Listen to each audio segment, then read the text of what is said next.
Hello and welcome back to Toy Thursday with Johnny Tiger. The date is March 18, 2021. Yesterday was St. Patrick's Day, and while I did not personally do any green thing, I didn't dress green or didn't have any green beer or green anything, we are going to honor St. Patrick's Day by starting the show with none other than the most famous green person in superhero comics, characters, cartoons, movies, and that is the Incredible Hulk himself. Yeah, you don't really get any more famous and any more green in modern comics and among modern superheroes. There definitely have been green aliens and green plant-based superheroes, which we actually will be showing a plant-based person later in today's episode, but that's in a little while. But you want to talk about big, green, strong, powerful, famous, and and all that stuff, and probably one of the most powerful superheroes ever walked the pages of comic book. Then you have the Incredible Hulk here. This Incredible Hulk action figure, uh, if he is no longer the best of the Hulk action figures ever made, but he still holds the very distinct title of being the first ever super articulated Incredible Hulk action figure ever made. And he came to us way back in around 2002. I think it was 2002, it might be 2003. And that was when ToyBiz still had the license to make Marvel superheroes and Marvel Legends figures. And this Incredible Hulk, I believe, was in Marvel Legends Series 2, way back, like way back. We're talking about a very big chapter in most my generation action figure collectors uh, collecting history. It's in that time when action figures went from maybe having 4 or 5 joints to some of the better ones maybe have 12 joints. Suddenly, Toy Biz came and got pretty ambitious and they wanted to make action figures that have 30, 40 articulation points. And a lot of the superheroes suddenly were no longer the same as they were when I was growing up. Nowadays, people get spoiled by action figures that have 20, 30 joints, and it's like 22 joints. It's like, oh yeah, that's normal. Back then, in the early 2000s, 22 joints was unthinkable. It was crazy. It was something that none of us would ever thought would see the light of day. And of course, none of us would have thought that it could be done for a large action figure like the Incredible Hulk. So this Incredible Hulk is was a big deal and still is a big deal today because he's definitely one of the best, if not the best, and the first ever super articulated Hulk ever made. And also, he has a very distinct place where he's one of the few Incredible Hulk figures that have his shirt on. I mean, it's all tattered and stuff like that. And look at this. The button on the shirt actually works. You can open this up. See his muscular chest and his abs. I got to be careful with this. Like I said, this was from almost 20 years ago, so don't want to break the shirt because it's real cloth and it's getting kind of brittle and it's already kind of torn, but that's how it was supposed to be. Just like his pants, they're kind of torn and ripped like that.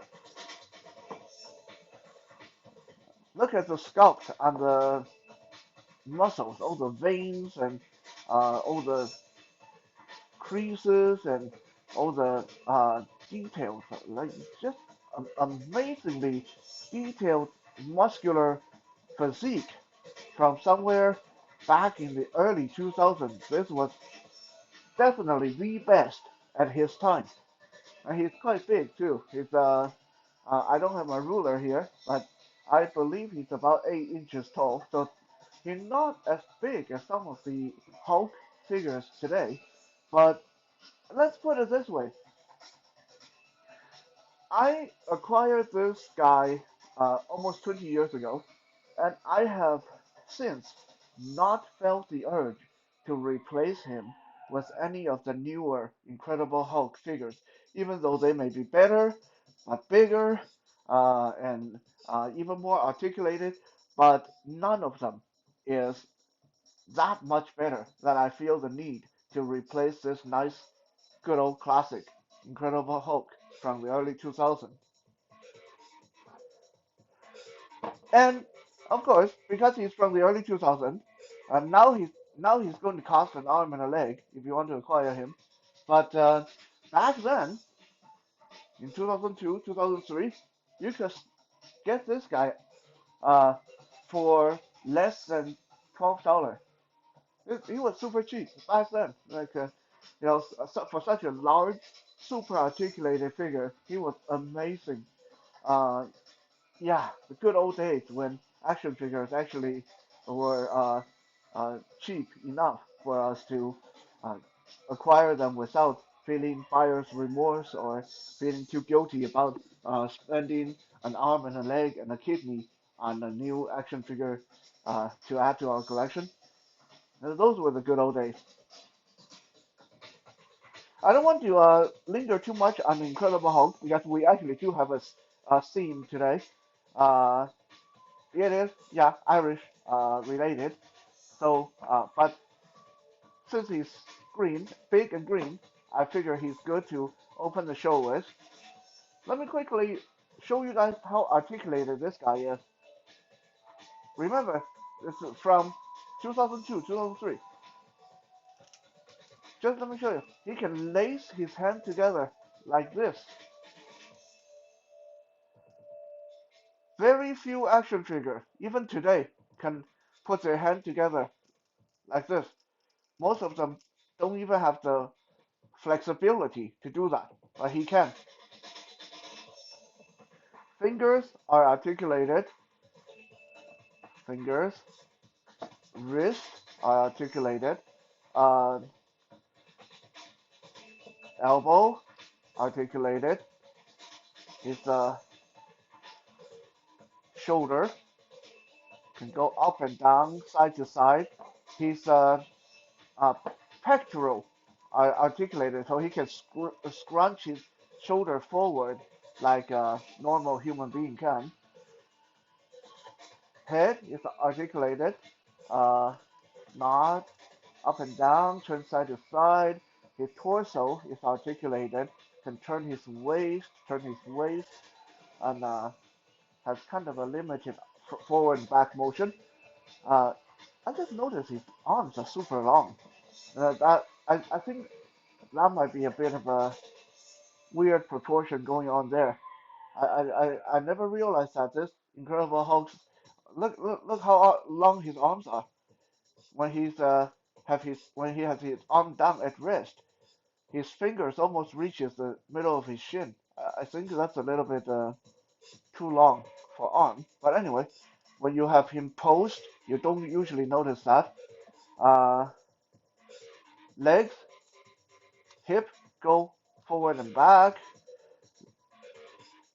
The thigh can swivel side to side. Knee bend forward and back, and ankle bend forward and back.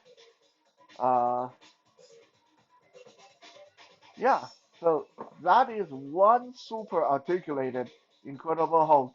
Uh, Really, really worthwhile to add to your collection. If you can find him on eBay somewhere that's not going to break the bank, if for nothing else, uh, it's a good old classic.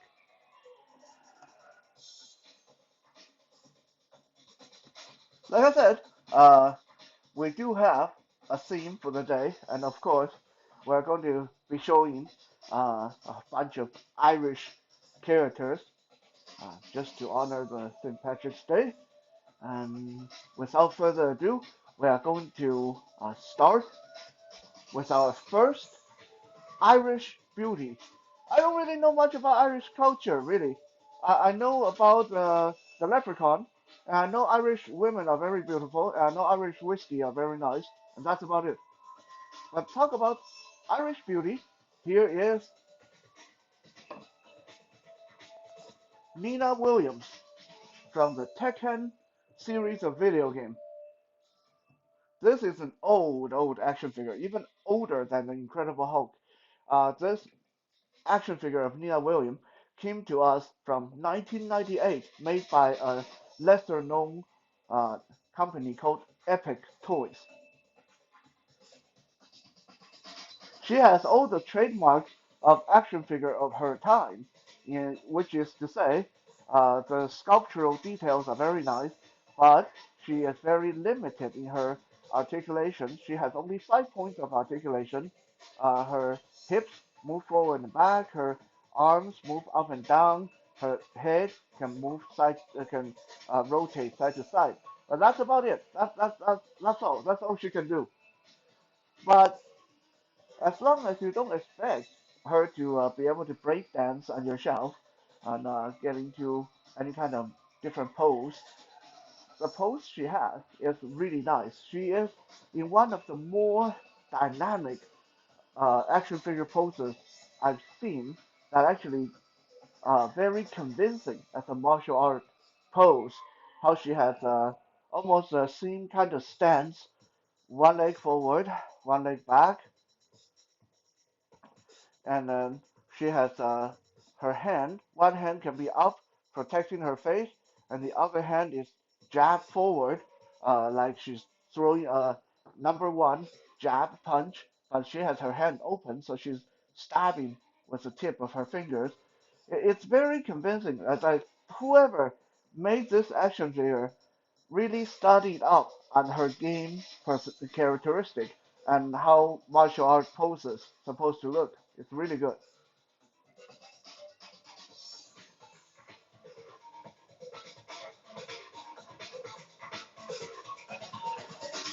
Nina Williams was the first ever Tekken character action figure I bought, and I still remember that day.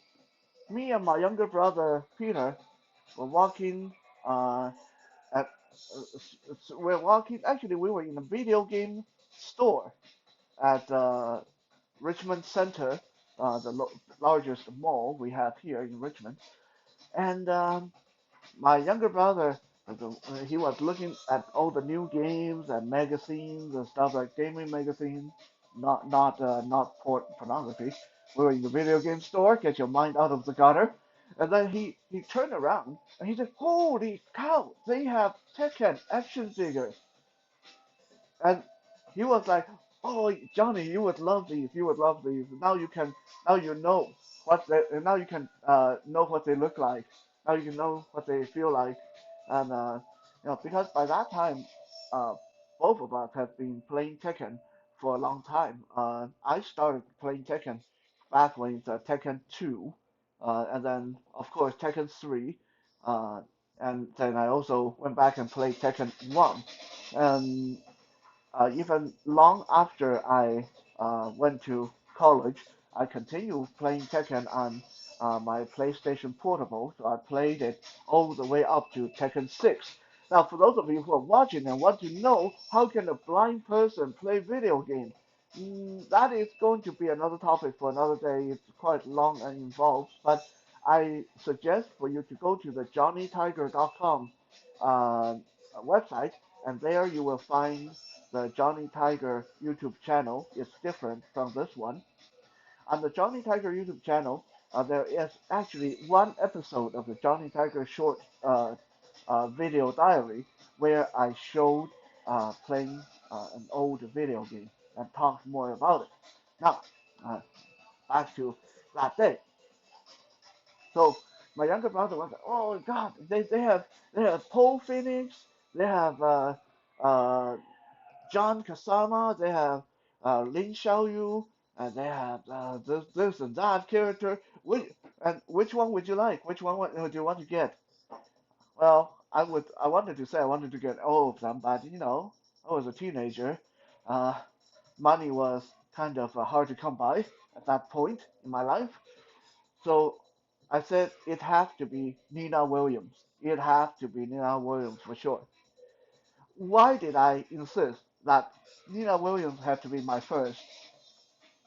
That just sounded weird. Uh, First, Tekken action figure. Okay, again, get your mind out of the gutter. Why did I insist that Nina Williams had to be my first Tekken action figure?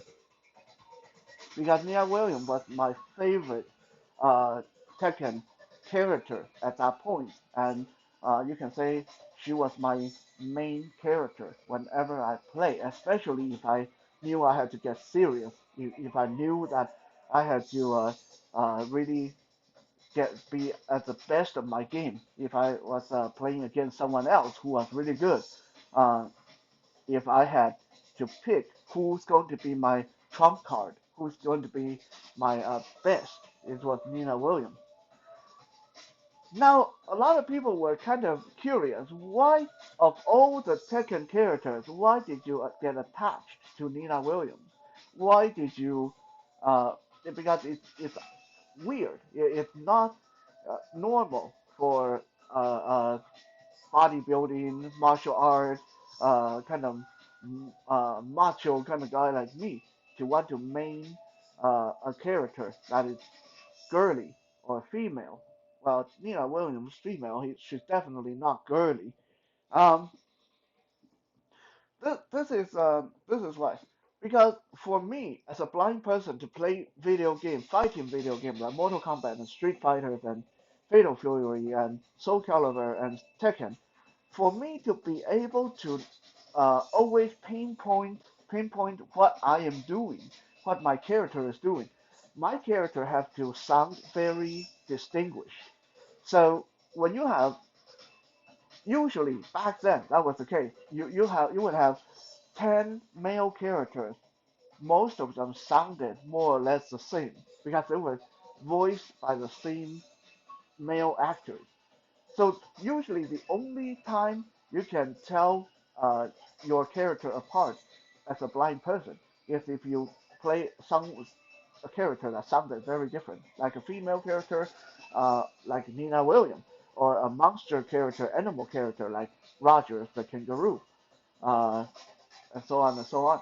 So that was one of the first reasons why I was maining Nina Williams. Another reason was Nina Williams had probably the fastest movement in the entire Tekken series.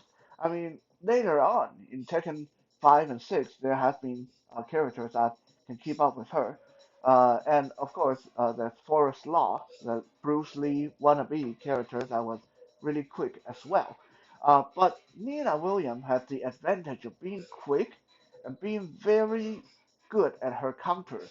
And that was another very important thing for a blind player is the character has to be very good at counters because sometimes you don't know what's going on until the other character hits you. So your character need to be able to turn that around, break their combo, break their attack, and turn it back against them.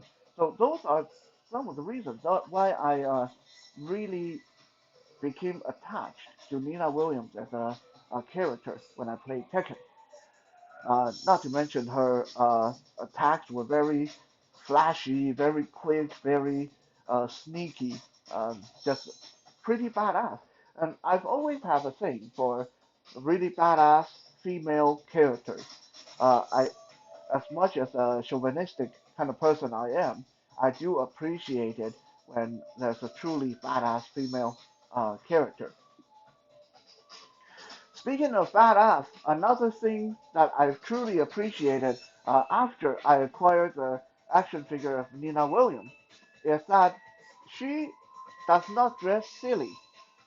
Well, okay, the high heels is a little bit silly, but for the most part, she she is not a silly female character. What do I mean by silly? When you look at a lot of the comic book cartoon video game female characters that fight, female character that's supposed to throw down with the boys. They're wearing things that you just know in real life that wouldn't work, like long flowing skirt, high heels, um, uh, uh, flaring cape, and then sash and low cut blouse and things that all it takes is the other person grabbing them and their clothes would fall off. Things like that. Like, okay, that's great for eye candy. I understand that. I'm not immune to that. Well, I am immune to that because I don't have, working eyes too. No, but no, you know what I mean.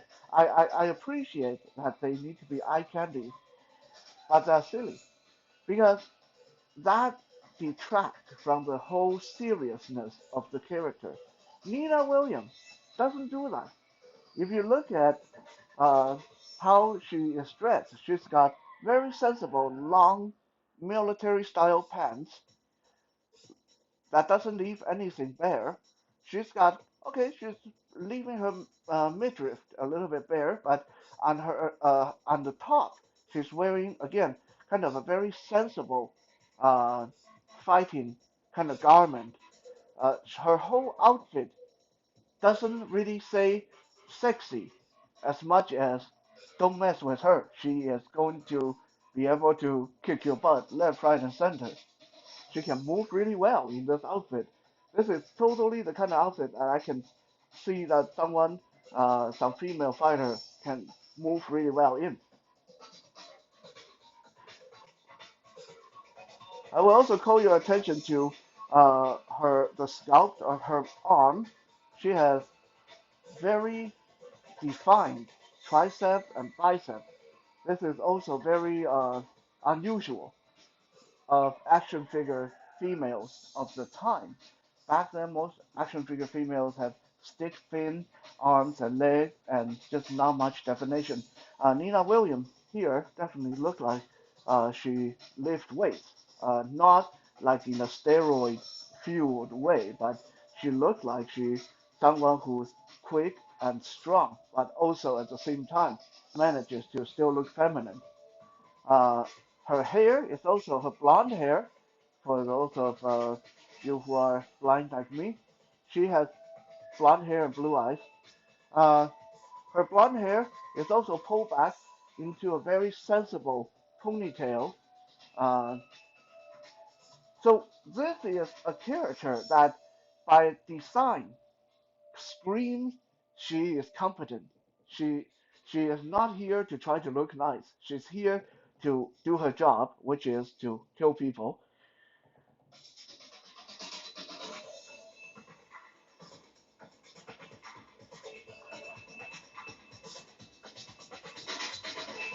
Nina Williams and her younger sister, Anna Williams, were born in Ireland. They were both Irish, although one is blonde. Nina is blonde, and her sister, we'll see her in a little while, she is a brunette. Kind of strange, neither of them redhead, but anyway, both of them were Irish. Their father was one of the world's best assassins, called Richard Williams. As long as they can both remember, Nina and Anna have this fierce rivalry with each other, even when they were little girls. Nina was Miss Perfection. She was serious, she was dedicated, she was so loved by her father that her father taught her his assassination martial art so she could uh, go on and become an assassin like him. While Anna, poor little Anna, was mostly neglected by their father because she was girly. She was all into partying and boys and looking nice, and she wasn't dedicated to her martial art. So Anna and Nina grew up being rivals, and then later on, throughout the Tekken video game series, as the story progressed, they went from rival being outright enemies. Like almost every time you see them appear in the game with each other. They try to kill each other. There was a time when Nina attached a bomb to Anna's car, and then Anna had her revenge by showing up at Nina's house with a machine gun and just spray the whole house with machine gun bullets. And it's amazing that they did that to each other and no one died from it. So that just shows you how actually good both of them were at survival. Uh, Nina's story went on and on. There's a lot more, but we don't need to go into it much because fighting video game stories are always a little bit convoluted. Suffice to say, of these two sisters, Nina, the blonde, blue-eyed assassin, is the serious, competent, deadly, lethal, the really grim and cold-blooded one. And of course, we can't show Nina without showing her sister Anna. Luckily, I have acquired Anna as well.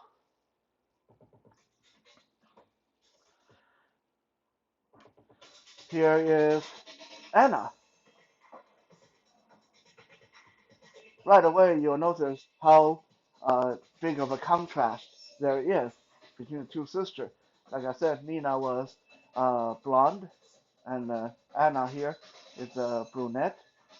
And while Nina fights wearing her military tactical outfit with sensible pants and sensible jackets and sensible garments. Anna, in this case, is dressed in this super revealing red cocktail dress, like she's on her way to a party. Uh, but she's also armed with a giant knife in her right hand and a sword in her left hand. Turning her around so you guys can see the back. She is a gorgeous action figure. Anna Williams is a gorgeous action figure. That I'll say. But at the same time, she is also a lousy action figure. Why is she a lousy action figure? Because she only has 4 points of articulation.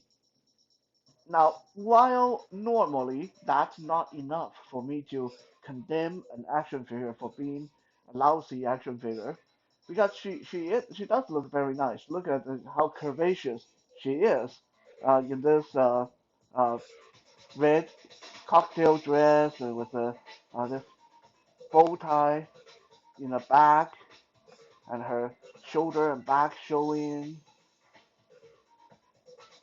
and one leg, her left leg is bare. Uh, Yeah, she's a sexy looking action figure. And normally, 4 articulation points would be okay, but it is how they place those articulation points. Her first articulation point is her neck. Her head can turn left and right. That's okay. That's okay. That can kind of change up the look a little bit. Her second articulation is her waist. You turn her waist left and right. That's okay. That's decent. But the last two articulations where this action figure really went into the sucky category is on her arm, but not at her shoulder. It's the joint is at the middle of her bicep. So the most thing she can do is her arms can turn in and out, in and out on both sides.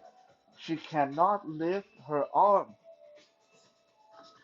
That is very maddening as an action figure, because what is the point of giving her weapons to hold when her arms are forever down at her side? She can't lift her arm.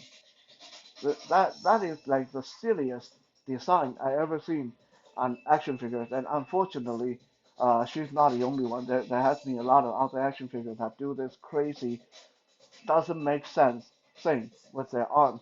If you want to articulate the arm of an action figure, do it at the shoulder, not in the middle of the arm, because it doesn't do them any good. For if they all they can do is turn their hand to in and out, in and out. They need to be able to live their own.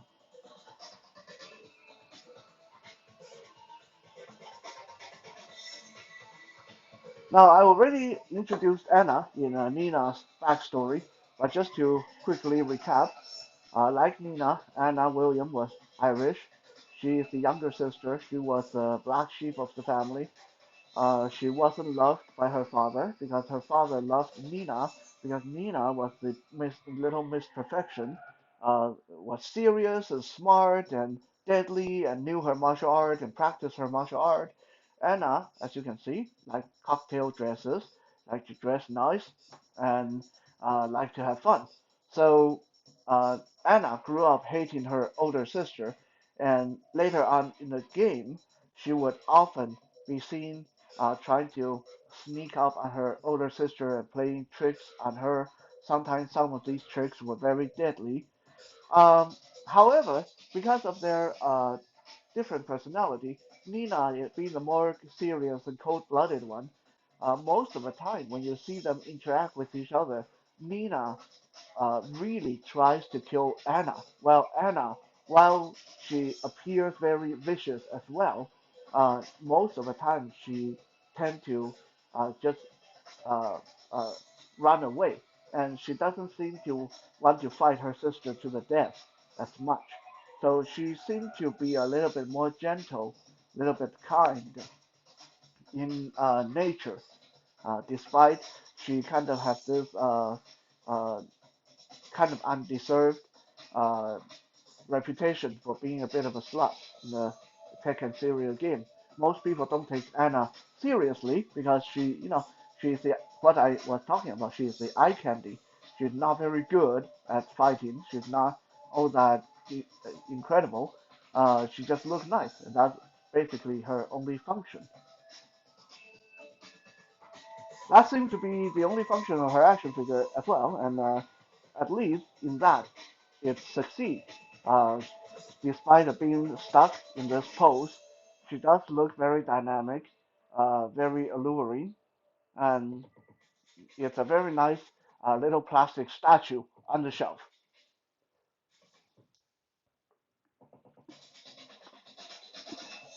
I'm not sure what's happening over there in Ireland, but must be something awful that caused family members to be at odds with each other. Because now that I show you the very unhappy sisters, I'm going to show you another pair of Irish family members that are very unhappy with each other.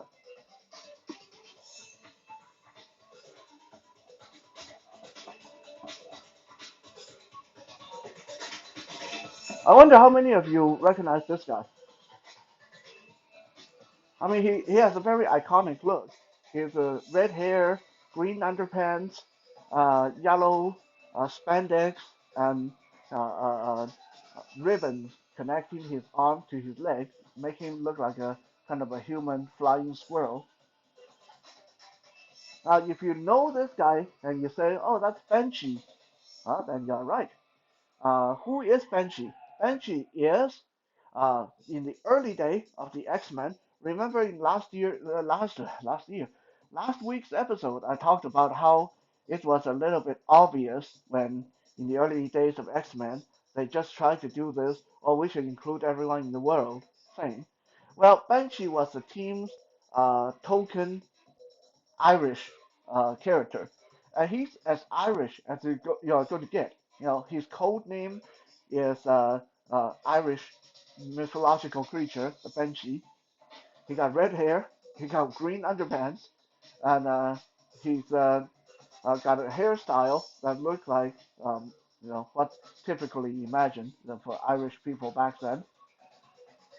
So yeah, he's a token Irish character. However, he was very noble, and he was once Interpol police agent, and then something happened that he became a terrorist, and then he went back to being on the side of the good guys again.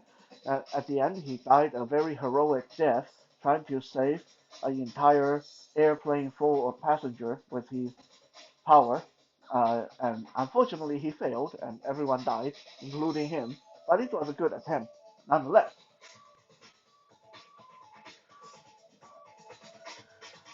He is quite skinny. If you look at this action figure, he is quite skinny.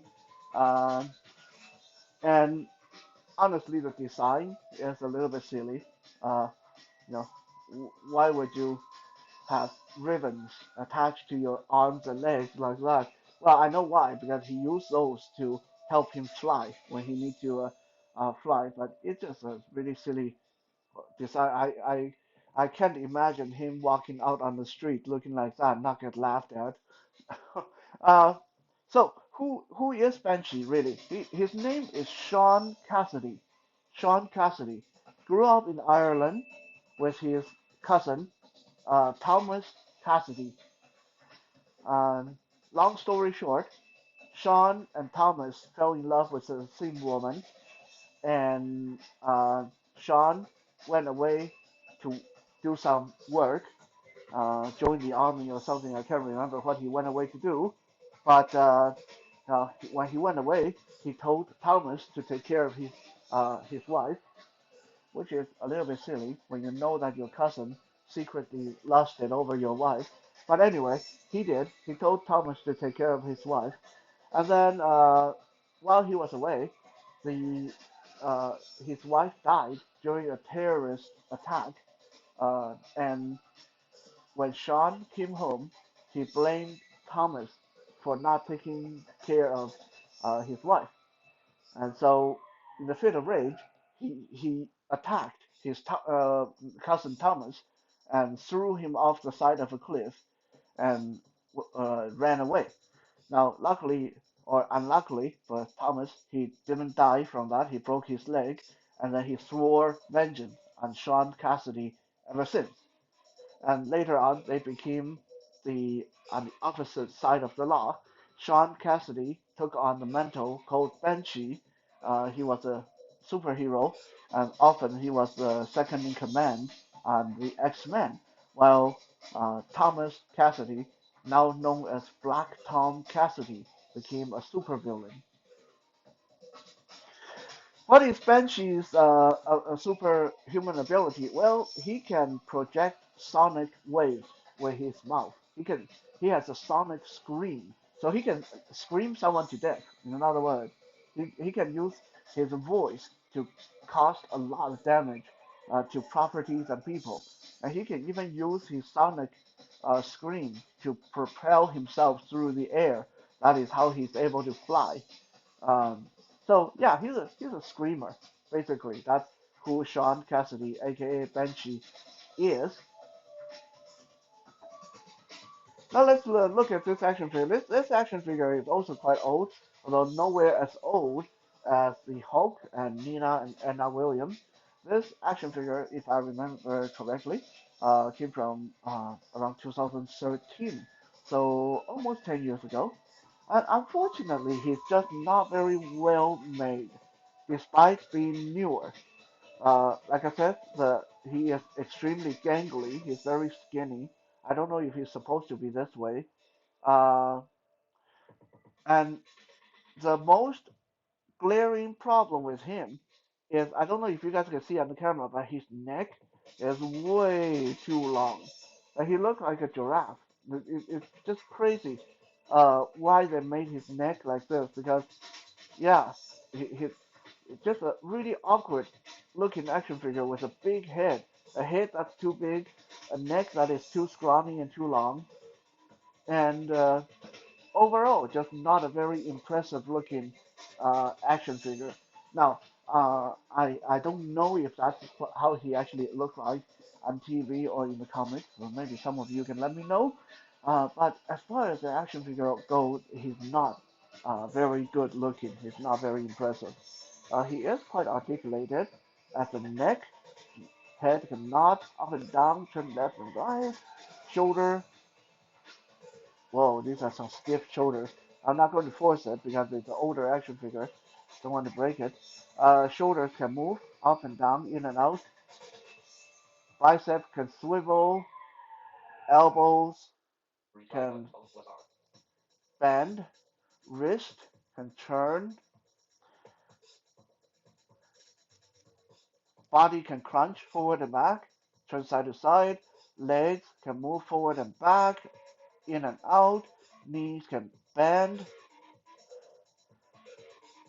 and ankles can flex. So he is a super articulated action figure. So at least there's that. He has good articulation. These ribbons or wings that plug into his side can also be removed. I'm not going to do it now because it's a bit of a pain to get them back in there. But there are three tabs attached them to here the side of his leg, his armpit, and his wrist. You can pull them out, and then he can look like he's in a regular pedestrian format. Now that we look at the better cousin, now let's look at the evil cousin, Black Tom Cassidy.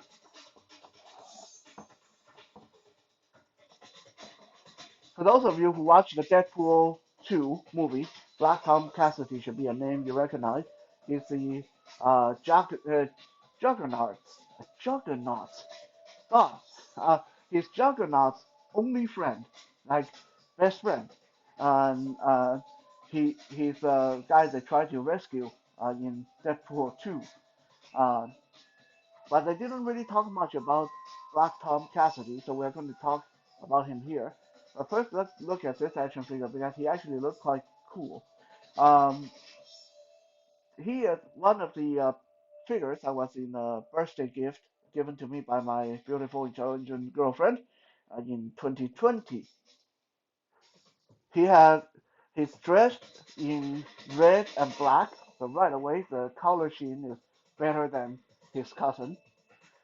He has a really high flaring disco style collar on his shirt. He has a he has black hair and a pointy goatee, and he appears to, even though he is dressed more in a like a clothes, he's not really wearing spandex. He's in more normal attire. You can tell he is a lot more muscular and much better built than his cousin. Even through his clothes, you can tell there's quite a solid frame here. You can see the muscle on his back, and even though you can't really tell much from his arms because of the shirt material there, but it looks like he has quite a thick biceps underneath that, and of course legs, got nice muscular legs here. So what happened to Tom Cassidy after he fell down the cliff? Well, he broke his leg and then swearing vengeance on his cousin because you know the Sean Cassidy's wife getting killed really wasn't Tom's fault, and Tom got attacked for no good reason. So anyway, he swore vengeance on his cousin, and then he joined some terrorist organization that became a bad guy from there on, known as Black Tom Cassidy. Black Tom Cassidy, like his cousin, was also a mutant. He was also a mutated human. In his case, he didn't have the sonic scream, but he superhuman ability was he could generate a lot of concussive and fiery force through any wooden material. In other words, you give him a cane, a wooden cane or a wooden staff, and he can basically turn into a wizard, like Harry Potter kind of wizard. You know, he can fire a big blast of energy through any kind of wooden object. So, to complement his superpower, this action figure comes with his trusty shillelagh. What's a shillelagh? It's an Irish fighting stick or walking stick. Uh, this this one is a little bit more stylized because it has a skull on the handle. Most of them don't have that. So when you go buy a shillelagh, don't try to look for one that has a skull on it. Most of them just look like a regular stick. Um, And he can hold this very nice in his one hand, and he can gesture with this like he's going to fire off a blast of energy.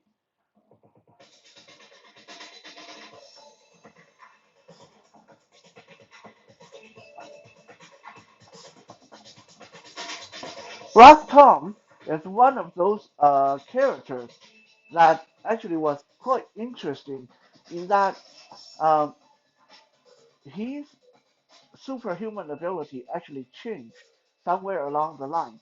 In the beginning of his story, his superpower was that he could fire energy through any kind of wooden conduit, wooden object.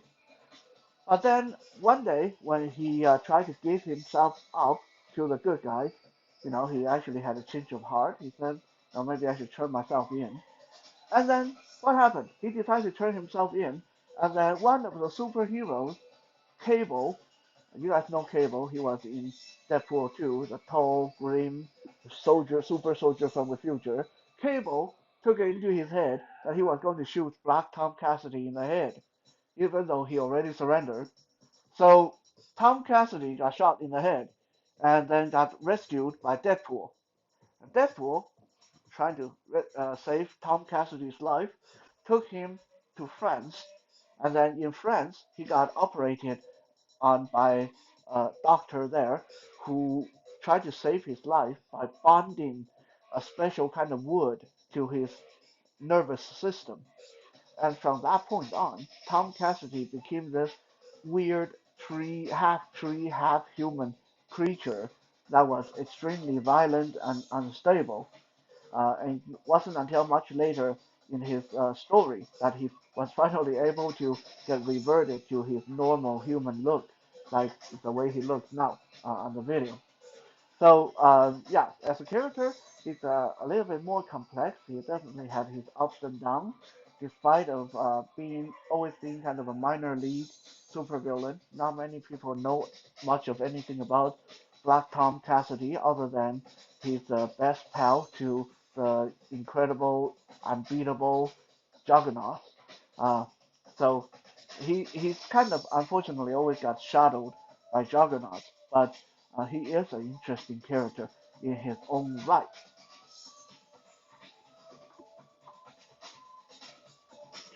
Before we finish the video, let's do a family photo.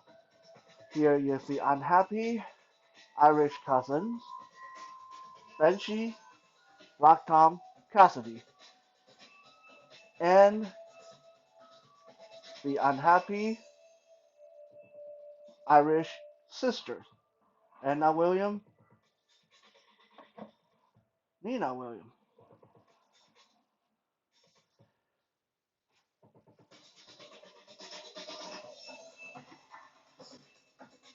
After watching to this video, I hope you guys uh, enjoyed it, and if there's any takeaway, be nice to your family. And thanks again. We'll be back again tomorrow for Fitness Friday. For now, have a good night.